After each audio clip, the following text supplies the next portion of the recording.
Hello, everybody. I'm Kate Fogger. This is Julie Hurt, and we are Making Light. And today we're talking about, it was breaking the rules, I think we decided it was called. And both Julie and I are trying to sing breaking the law. But that said, you might find the conversation disappointing if you think we're that rock and roll, because we're not quite. But the conversation was more about, now I use the word convention, but Julie didn't think that would be as universally understood in America, social convention, whereas here I don't know, but it's about breaking those unwritten rules, or written rules even, but very much convention, expectation, I suppose that's another word. So yeah, enjoy. In other news, just before we start that, I did a healing thing last night. The lady that I am coaching, who I also share healing with her once a week, keeps talking about these people, Greg and Antonio, and I sort of looked them up, but it doesn't really say much. I know they're famous from what they do, but it doesn't really say much what they do. And they did a free session last night because they're doing a three-day weekend online seminar, which I told myself I would never do again because it's so hard work, because it's from 4:30 in the it's from 5:30 in the afternoon until midnight, and then there are some sessions after that, and I'm just like, just can't do it because it's Pacific time.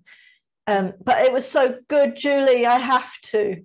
So I don't think this is me just making work for myself, but it just felt right for me. It's the way they do it is pretty much how my healing is beginning to mutate, like a combination of body code and intuition. Mm-hmm. It's more like that. It's more, not looking stuff up, and it's more like we'll go here and then we'll do that, and what about this, and what like that. So I'm gonna have to do it. I'm all excited about it. Good. But because I have to buy it with a recording, it was only $100, but if you wanted a VIP ticket, which lets you into all these events that I can't go to because they'll be like 3 o'clock in the morning for me, it's like $250 if you want the recordings. So anyway, it's only money, isn't it? Good. That's what you did. Okay. So that'll be Friday, Saturday, Sunday. Anyway, sorry, I'm so excited. I've told Gary he's like that. But at least this time he didn't say, are these people trying to rob you? Like, which is what he usually says.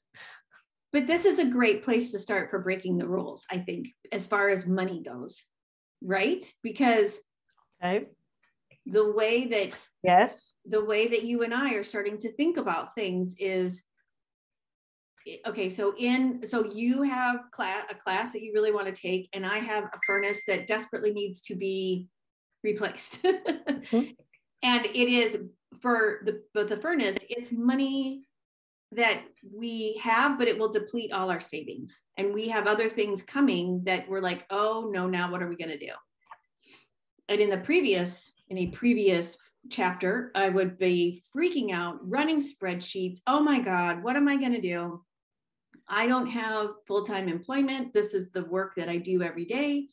I don't want to get full-time employment only because I'm trying to focus on making my business grow. So what am I going to do? And I can feel, you and I have talked about that contribution that we have to make in the household.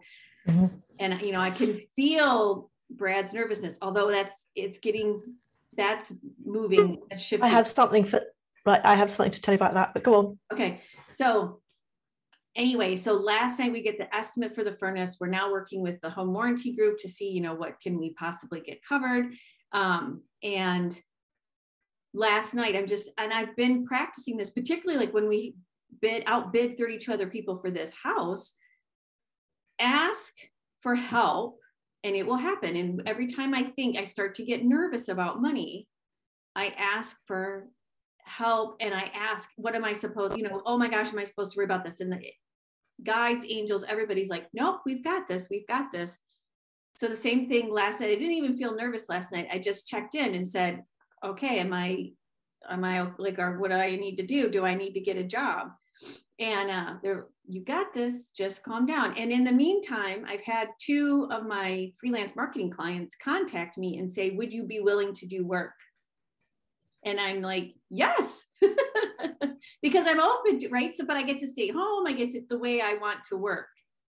So that ask and you receive is a way that I feel like we're breaking rules, because in the normal situation, you're supposed to have it all under control. Yeah. Exactly. And you don't spend money you don't have. And yeah, and from my perspective, you certainly don't spend money on more fanning around woo-woo shit stuff when you're not making a living doing what you're doing anyway. Yeah, absolutely. Yeah, absolutely. But back to because breaking rules. So we talked about convention as well. Well, I talked about social convention, but I think convention within the marriage as well. Convention within, it's like I don't ask permission from my husband before I spend money or anything like that. But you do want to discuss things, and I keep telling myself, don't ask him, because I know what he's going to say, right. And I know it comes from a place of love. But he's like, basically it's like, why are you spending money on these things? It's not, because quite often, especially like this one, it's really late at night. He's like, it's not like really enjoyable. It's not like I'm going away on holiday. It's actually going to be hard work. Like, why would you put yourself through that? And are you sure it's worth it? And who are these people? Like, he thinks just because they're, well, to be fair, he'd probably think the same if it was about marketing. But he's worried that I'm going to get sucked into some sort of cult or something. But what you said about Brad, something pinged for me. Our lovely friend Matt Kahn, I don't know if you get his emails, but his last one was, I watched enough of it to get, so it was similar to the when you find energies, as opposed to seeing them outside you accept that they are a part of you, and the integration back into your soul. And that's actually what resurrection is actually picking up all the parts of you that have been alienated in the past and accepting them back into you. And that you say to these parts, instead of going, get out, damned spot, or whatever it is with evil spirits, it's more sort of like, I respect your power. Like, I see you, I acknowledge you, I have compassion for you. I don't like what you're doing, but I see you, I acknowledge you, and do you want to, as I say, do you want to come in and join the party? Is how I put it. Like, do you want to come on in? And what he said about with people who have energy, specifically, I was thinking of husbands, because I know a few where, sensitive people are just like, I just can't hold my alignment when they're in a mood, or when they're worried, or when they're anxious, or whatever. And it's, I respect your sovereignty. Sovereignty, is that a word? Sovereignty. And he, yes, I think so. As in, sovereignty. Okay. As in, like you're saying about getting anxious, you're like, I can't change who you are. I don't want your energy. So it goes on a bit longer, but basically in saying, I respect your sovereignty, you're saying, that's you over there, and I don't need to be a part of it, but it sort of takes the responsibility off you. So anyway, that was just a thought. It's in that last email he sent, just, because sorry, I'm just getting, but the interesting thing about this course, when I told Gary about it, I said, I really, really want to do it. I said, I don't want to do it because it's Pacific time and it's just nonsense. It's like, it's going to kill me. But I'd really appreciate your support, i.e. could you feed the chickens and stuff like that? Because I'd like to do it live as much as possible. At first I thought I'd just watch a replay, but I want to do it live as much as possible. And he didn't say anything about, are you sure these people aren't robbing you? So either it's just because he's got the message that I don't like these patronizing insinuations that I have no understanding of what goes on in the real world, or maybe he's coming, I don't know. Anyway, I'll never look a gift horse in the mouth, so thank you. Isn't that fascinating that it's, in addition to like breaking the rules, meaning we are doing things unconventionally or differently than what we've done before, but the ripple effect that it has, because I have noticed that too with Brad, like instead of me like holding it all in and not telling him, oh my gosh, this is what's going to happen, or oh my gosh, we're going to have a financial issue or whatever, I'm trying to bring him along as I go. And when he begins to freak out, like last night, he didn't sleep. And I kept telling him, we've got this. It's fine. We'll figure it out. It's not How much money are we talking about, Julie? Probably about $14,000. Oh, for a fucking boiler. Yeah. Is that what you furnace? Yeah. The house is old. The furnace is so old, and the way that they had to put it in and the way the air return works. Plus, it's so old and so inefficient. And now with all this new technology, there's additional work that has to be done. Is it gas then? Yeah. Yeah. Okay. So anyway, when he freaks out and when he can get nasty, when he gets that way, my practice right now, and this is a practice, the word is really key, practice, is to just breathe and stand and go, okay, I know that's you and it's not me and you're snapping at me. And I would used to react to the snapping, which would then accelerate into a fight, right? Now it's just like, okay, he's snapping because of his own things. He's not snapping because of me. It's not my thing to take on. And that is already, I'm noticing, like, he still snaps, but it's less severe. And it's either because I don't hear it that way anymore, and or because he doesn't do it that, you know what I mean? Like both. It's so much. It's both, yeah. Because that's what Matt Kahn says. Because there is another line after that, I respect your sovereignty, but it's exactly what you're saying. It's like, that's you over there, and you're entitled to behave how you like. I have no control over you, and there's no point in you wishing it different, but it doesn't have to affect me. And he says that they will respond to that because they, you know, energetically, they can feel you going, that's on you, mate. And they will, without knowing it, he says, calm down. Yeah. Because we all react, I suppose.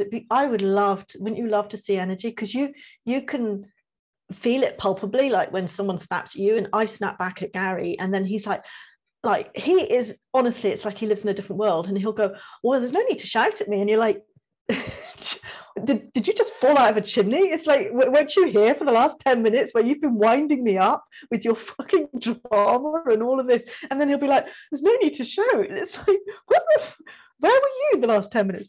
But you know, and then it's like, and we both get angry, and he is totally oblivious to the fact that he's being really antagonistic. He just thinks he's shouting about stuff. He doesn't realize that it's just, and I have to admit that I didn't realize that I was used to be very like that. Like, I'm not shouting at you, but I'd still expect people to listen to my vitriol. And here's another thing that's changing. I know he's just joking, but it is a way of getting through to him. I got annoyed that just the rules in Scotland are they're just stupid now. Like, everyone else is calming right down. In England, they've stopped all this. And Nicholas, anyway, but I was bitching about her, and like Gary go, and I don't often, but I was just like, fuck's sake, what the fuck is this woman doing? And Gary's like, don't put that out into the universe. It's always like he's shocked now when I do actually join in with stuff like this. He's like, you can't put that out. I mean, I know he's joking, but it shows that he listens. Anyway, yes, breaking rules. Yes. So breaking rules. So right now, so financially breaking rules, like, to me, it's more of the, okay, are we good? Like, asking the universe for help instead of going, oh my gosh, I have a furnace. I don't know what's going to happen. I got to go check the want ads. I got to go online and get a job. I got to start network, you know, all of that, in just the complete panic. And instead it's the, okay, this is what's happening. I believe and have faith that it will work out. And there's an openness that comes with that. What I've noticed is that when I realize, oh, I can feel anxiety or tension or anything around any given situation, I take a breath, check in with my guides, angels, the universe. Some people might pray, and then there is a sense of calm that comes through it. And then you begin to watch for synchronicity or signs. For me, as to, okay, so I've asked for help and assistance, the universe will step in, like Abraham Hicks says too. And then when you're in alignment with that, you begin to see the signs of what could happen. So like I said, I had 2 freelance people contact me if I wanted to do jobs. I've got someone reminded me to join this networking group to grow Julie Here at Intuitive, here where I live now, which is awesome. So there's just signs, and it's like, oh, look, there is an aspect of teaching a human to fish too, right? Like, they're going to throw out signs. You can grab them, you can not grab them. Either way, you'll still get to where you're supposed to go. But yeah, instead of like the nose to the grindstone thing, the letting go and letting something else take over is completely different. What dinged for me when you were talking is, like, whenever you ask your guides, is this going to be all right? Like, you never get a no, do you?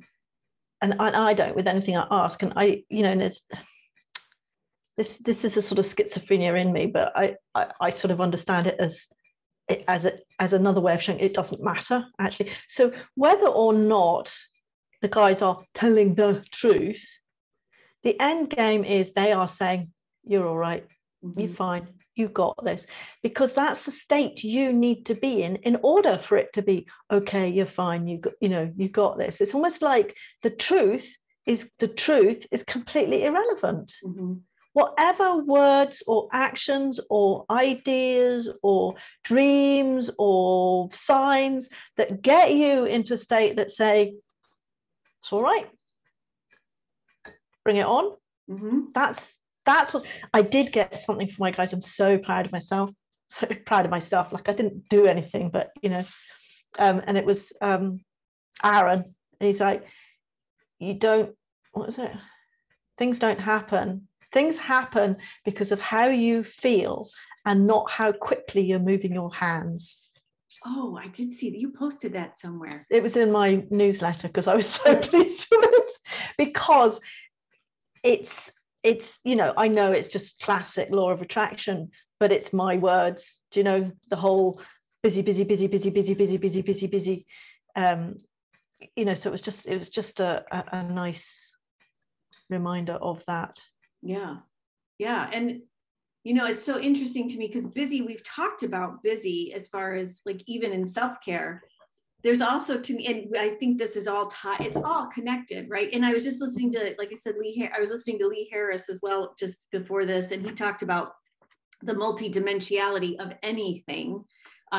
There's actually 12 dimensions according to Lee and his guides, and I didn't realize that. That's another topic for another day. Anyway, when we talk about busy, busy, busy, so with COVID, for 2 years, you and I have talked about too, like being the changes that have happened for us personally over 2 years, career-wise, everything else, and the letting go of things. I'm noticing here too, and I might have said this last week, I can't remember, was we have a lot of empty shelves in grocery stores. It's fine, like I don't need a million varieties of crescent rolls. I think is what I think we talked about this last week. I don't need a million varieties of crescent rolls. I don't need a million varieties of hot sauce. Like I'm okay. Until it's the one you want, Julie. Say what? Until it's the brand that you want. I know. Well, I did learn to make my own crescent rolls. So, okay, there you go.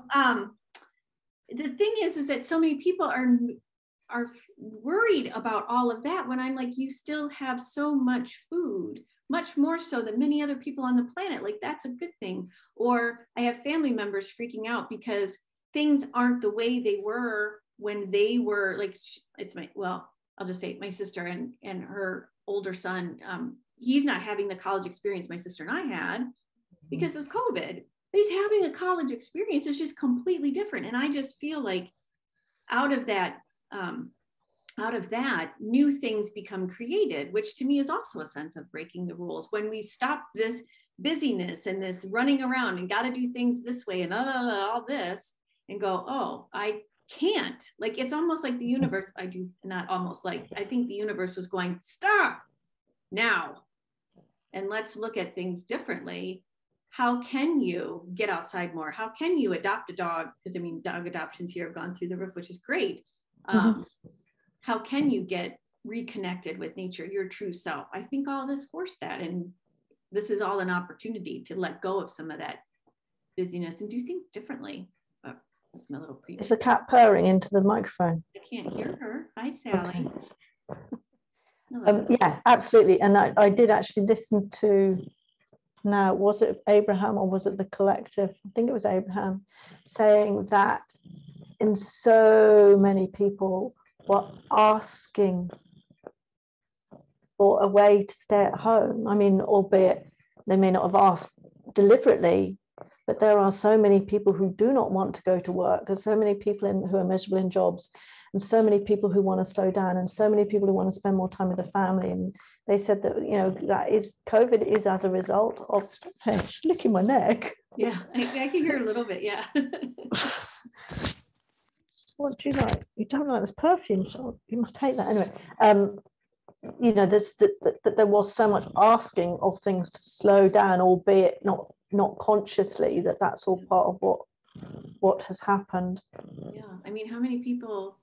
I'm sure people. I just remember pre-COVID just being exhausted, and welcoming when I would get sick or the flu, because I could sleep or I could read a book, just take a day and read a book. I was just, you know, and I also remember feeling like the last several years of my advertising career, like, is this all there is? Like, this is ridiculous. This I am yeah. not fulfilled. There's so much more. What is going on? And yeah, secretly, and then I get a dog, right? Then I adopt a dog that doesn't like to be left alone, does not like to be in a crate left alone, and really forced us to look at that relationship differently. And even now, so now we're in a new place. I don't have the network that I had in Anchorage to watch him, care for him when I have to go out of town or do something. And so I have to rebuild that network. And I was panicking a week or 2 weeks ago. Oh my God, where am I going to find these people? I have a wedding coming up, all this stuff that I have to go to. And, you know, the guys were like, "We have calm down, we'll find somebody." And now we think we found a couple that'll take him into their home. They don't go anywhere. They're not going to go anywhere. And if they do, they'll take him with them. That's exactly what I need for him. But I feel like he also came into my life to say, you don't like working in the office every day. I need someone to be here with me. So let's figure out a new way of doing stuff. And I think he's still even, I mean, I don't think that lesson's done by any means, because I feel like there's other stuff on the horizon. I absolutely believe that between Sally, it's not Sally, sorry, not you, darling, between Twiggy and the chickens probably forced the issue, if you like. But with Twiggy, I found more and more, I mean, I didn't enjoy my work. I hated my work, but it was actually, I didn't want to go anywhere. So, you know, I'd started working 4 days a week and 1 day at home. And I wanted to go down to 3 days, but they wouldn't let me, you know, working from home more. And then I ended up giving up my job because I wouldn't compromise. And it was and Gay had said to me once, I really worry that the reason you gave up your job is just because you want to be at home with the cat and the chickens. And I here's another rule. I didn't dare say to him, actually, yes, because, you know, you're allowed to do that about your children. You're not allowed to do that. That's another rule. I'm not allowed to want to be at home with my cat and chickens because they're not that important. Sally, stop it. I haven't forgotten about you, darling. I can just look at my perfume. Oh, I can, yeah, I can hear. I like it though. It's like she's licking me. It's freaky. It's a bit creepy, Sally. No, that is breaking. That is, you're absolutely right. There were times before COVID when, for whatever reason, I remember, you know what, I remember on my 50th birthday, I took the day off. Brad was actually out of town, and I just wanted on my 50th birthday to stay at home with the dog that I had, who was Bono. And Bono was in his last stages of life. Like, he was months away from, actually, he was about 2.5 months away from passing at that point. I already lost his sister earlier that year. And so all I wanted for my birthday, because my birthday's in May, and in Anchorage, it can be super beautiful in May. And it's going to turn 50. I thought, new decade, all the things, dog, I just want to be home. And the agency I was working with, we went into a pitch for a new client. And when you prepare for that, you've got to create these huge presentations. You have to actually first present the response, the RFP response, the request for proposal, and you create the response. Anyways, and then you create the thing. So I ended up working from home on my birthday, which I was home, I was with my dog, I was in my garden. It was lovely, but I was still working. And that was okay. But I just thought, why can't I am just as effective, if not more effective, at home than I am in the office, because no one's interrupting me 5 million times. And I don't have to tap into the frenetic, whatever, the crazy energy that was always in that office. Oh my God, it was so crazy. So drama going on all the time. Why can't I just be here? I'm a better human. I'm a better productive employee. And what I find so interesting with COVID is that now that they keep having to shut offices down, people are getting out of their commercial leases, and jobs are becoming remote. Gee, shocker. what's really interesting, because it's like the people that Gary works for, I'm sure there won't be any of them watching, but I won't name them. They, you know, they still have a sort of disappointing old school management of the point of view that you know, if someone's at home, they're goofing off. And my manager was a little bit like that. We were a lot more tolerant, and a lot of the senior management were fine with me working from home 1 day a week.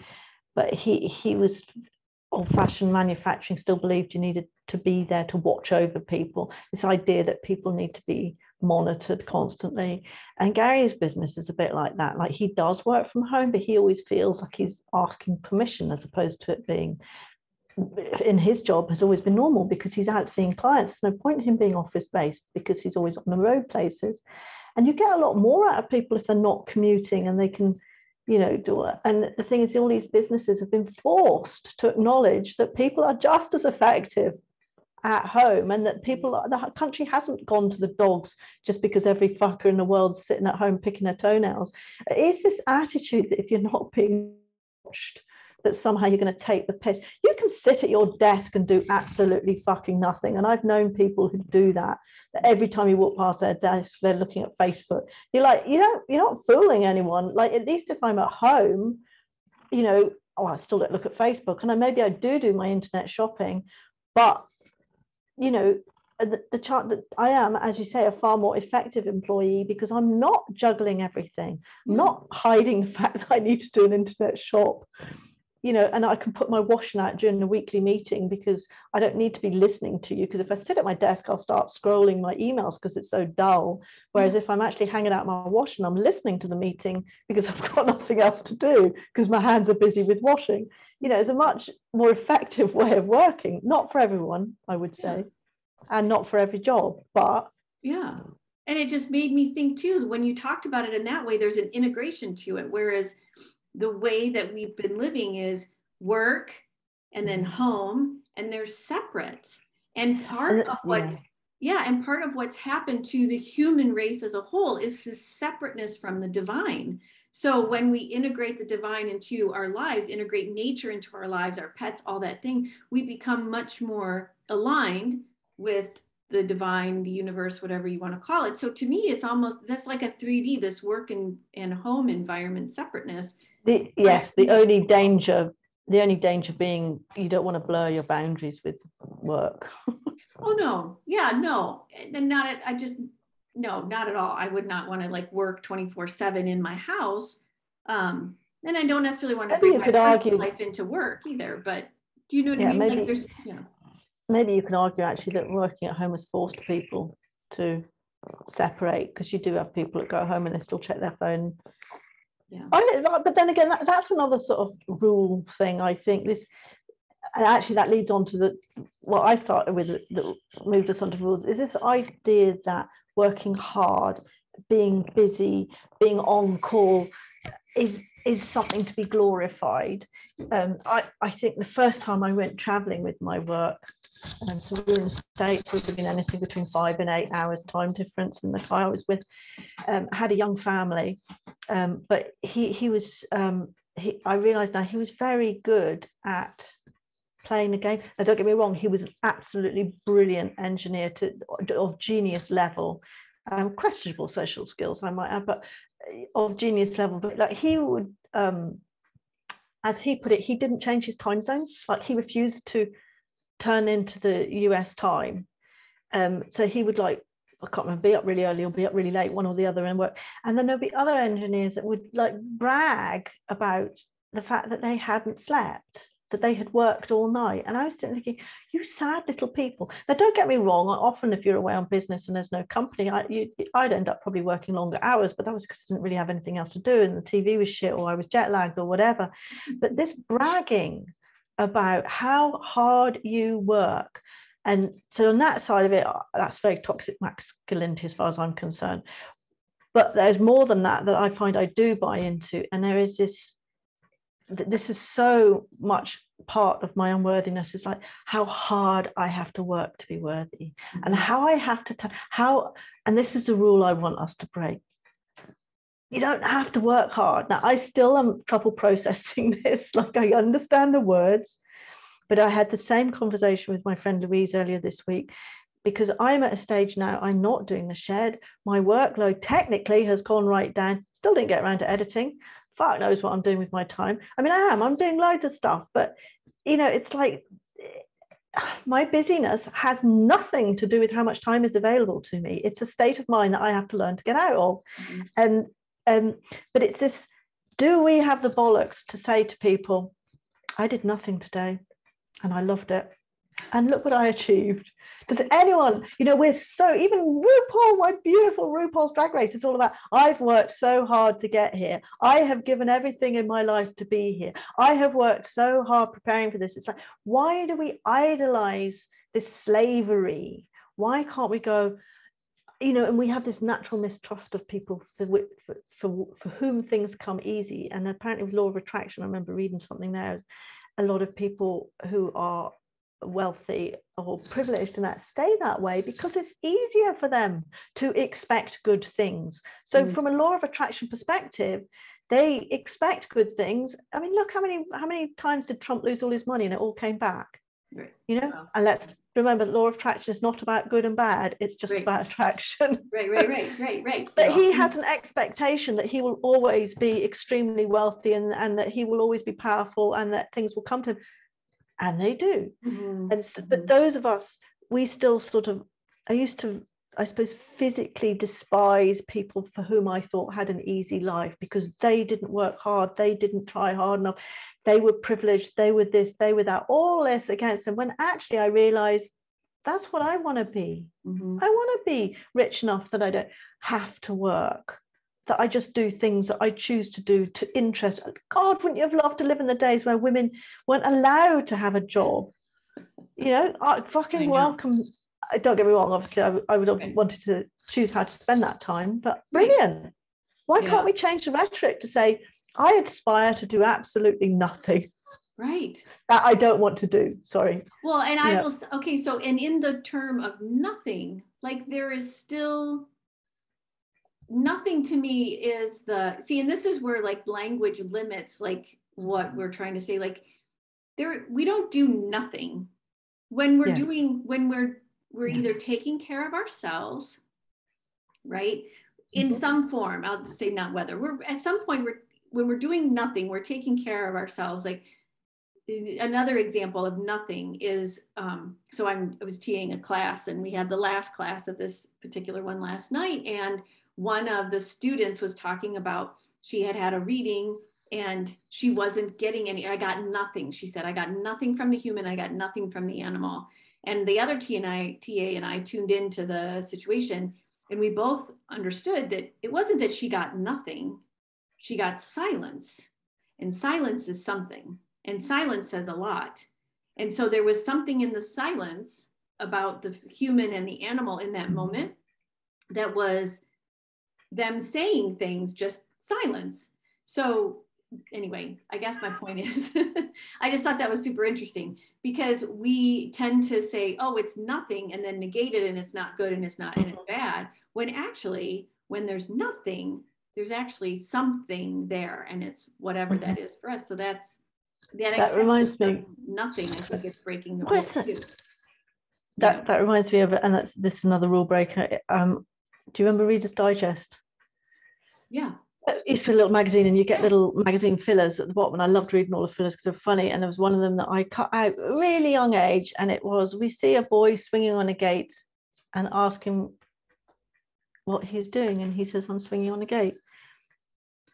I haven't phrased that right, but it's basically like playing, doing something is still doing something. It's not this idea that everything you do has to be constructive. It has to be. We ask a boy. We find a boy swinging on a gate. We ask him why he isn't doing anything, and he says, "I'm swinging on the gate." And it's like, I am doing something. It may not be what you expect me to be doing it, but again, even at that age, like I can't remember ever. Even I must have as a child, but I mean, I can picture my mum now, and if you sat down, even as an adult, if I sat down for 5 minutes, she would plonk vegetables on my lap to chop or clean, or do you know what, there was no downtime ever, unless you were hiding. It just, yeah, I can't think of any point in my life where I was allowed not to do anything or not to be constructive. Mm-hmm.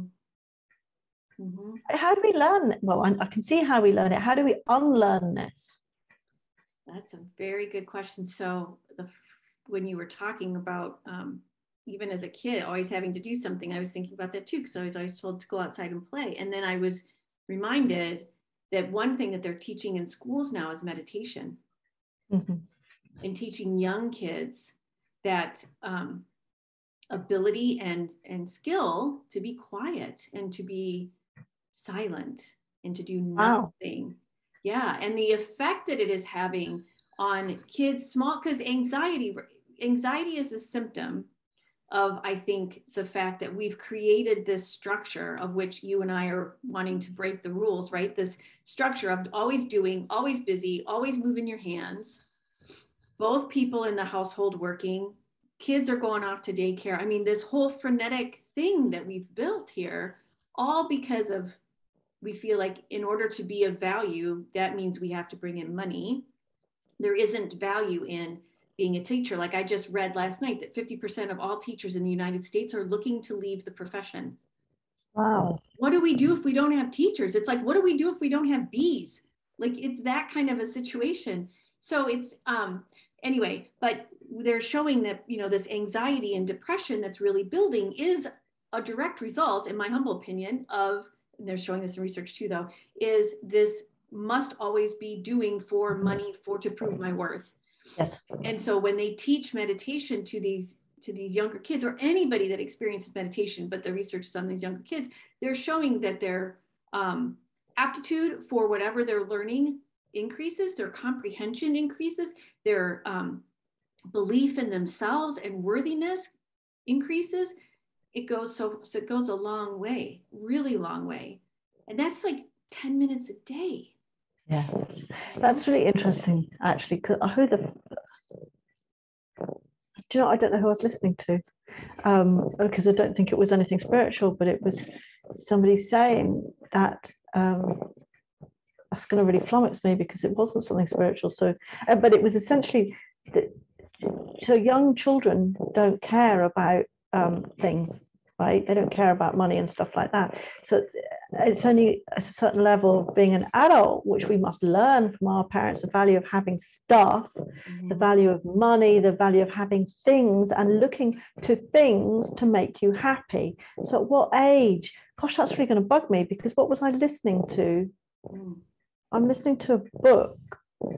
Oh, interesting. It's actually John Grisham. I can't imagine why it came up, but it's a John Grisham sycamore tree. But there must have been something in there, and it was saying, but it was exactly that. And I thought, that's true, because kids, like cats, will play with a box. It doesn't need to be a toy. It's only, you know, people trying to sell you fancy toys that tell you that this is a better experience. Exactly. You know, so and we pick that up from our parents. So as a child, you're perfectly happy to sit with your fingers in the dirt, and you're probably meditating while you do that and having fun. And then the society pressure and all these rules about this is better because this is more expensive, it's more valuable, this is what you have to do, and you know, all of that. It's just like we're doing our children such a disservice. Everything I remember when the first time I went on a retreat, and I was like, oh my God, everything that I value about myself, I'm realizing is actually a bad thing. The fact that I think constantly, I used to think that made me such a brilliant employee, because I'd wake up in the middle of the night with a problem solved, you know, because I'd be constantly turning over all these issues. This is what made me special. This is who Kate was. She was a problem solver. And then I'm like, this is driving me crazy. This is the shit that's making me ill. Everything that I've believed is good about me is bad for me. It's good for the company, but it's not good for me. Right. It's quite shocking, isn't it? And it's so interesting too. Another, I guess maybe this is another rule to be broken, is to listen to yourself. Because I remember when I was in Anchorage, moving to Anchorage, I actually wanted to get out of advertising. I'm like, I'm done with it. I'm tired of it. And yet an opportunity presented itself. And I thought, nope, I'll continue on. But I remember standing in the president's office And she was saying, oh, I really like you. I would really like to hire you. And I'm like, oh, I can feel like, ooh, look, I could do this. But there's this other part of me going, but this isn't what you really wanted to do. And that dissonance that I ended up having for 6 or 7 years until I was released from the job. Well, less because it was 6, but was released from the job is, and even the ensuing couple of years, this letting go of all of those expectations and the rules and the normalcy has been really challenging and eye-opening too. But that whole time that I worked there, I still had that dissonance every day. I would constantly be late for work because I dragged my feet in the morning to get there. I was trying to leave as soon as I could when the day was done. How could I swing a lunch, and be able to go have lunch with somebody and have a wonderful conversation that wasn't about where I worked or whatever. I just remember all the times I was trying to escape. I was even doing, our coursework sometimes in the office because of the time difference between Eastern and Alaska time. I had to go into a conference room and do the class, then I'd count that as my lunch because I wouldn't want anybody to think I was taking advantage of the agency or my clients or anything like that, but which I wasn't, but I was trying to fulfill something that clearly needed to be filled. And until I broke that rule or, was able to get out of it, I was always hiding too, which is, why are we hiding? We shouldn't be hiding, which we talked about in a couple episodes, but yeah. I think my response to it, I think, was just I don't know. Ash makes me so sad to think of how miserable I was for so long. I'm going to have to go, Julie. That's totally fine, Kate. I feel like we did a really good job today. So thank you for watching this week's episode of Making Like Two Humans Being. I'm Julie. Here with me as always is Kate Foggo. And today we talked about breaking the rules and what that means in a variety of different ways and formats. Feel completely free to find your own rules and break them so that you can grow, become you, do all the human making light things that you do. So please feel free to follow us here on YouTube or Facebook and Instagram. Everything's in the show notes below. And if you have any comments or questions, share those too, because we'd love to hear from you as well as any topics that you'd like us to talk about. We hope to see you next time. Again, I'm Julie. Here with me is Kate Foggo, and we are Making Light Two Humans Being. See you next time.